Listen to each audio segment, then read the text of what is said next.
Hey folks, and welcome back to Glenn and Adrian's Rock Talk. That's Adrian. And that's Glenn. So some of you know that we recently looked at Mission Soul's version of Sweet Child of Mine, and in response to that, somebody suggested this one. This is actually from Pakistan. There is a series that appears to be sponsored by Nescafé. The Nescafé Basement performances, I suppose, something like that. I have no idea who the actual musicians are. I could not find anything about that. Perhaps it's buried in the website somewhere on the Pakistani site. If anybody can provide a little bit of info in that regard, that would be very useful to us, and we'd appreciate it. But this is a 10-minute version of Sweet Child of Mine. My understanding is it's going to go places. So, because of course it's double the length of the original. So I'm interested in seeing what happens here. You know, how is it going to differ? Adrian, any thoughts ahead before we look at this? It must be cool if if the whole thing is backed and promoted by a coffee brand. I like drinking lots of coffee sometimes. Sponsorships are always good in music because music is a tough way to earn a living, let me tell you. Even if they're just doing showcases like this, that's great. Let's check this out and we will discuss afterwards. All right? All righty.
All right, well, that was really adventurous and multicultural and all kinds of cool stuff going on. And I even recognized some stringed instruments that I see behind you, Adrian. So maybe you can speak on that a little bit.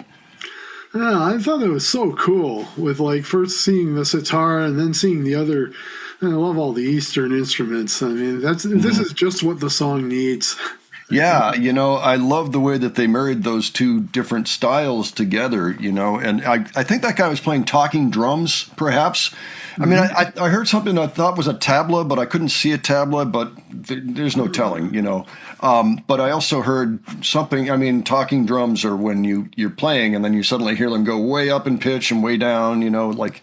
Yeah, do that with the little. You kind of control it with your knees or something while you're playing it. Yeah, well, it had all those strings too along the side, and I think you can actually grasp those strings, and that will change the tension. That's how the drum heads get stretched. Yeah. So that was cool.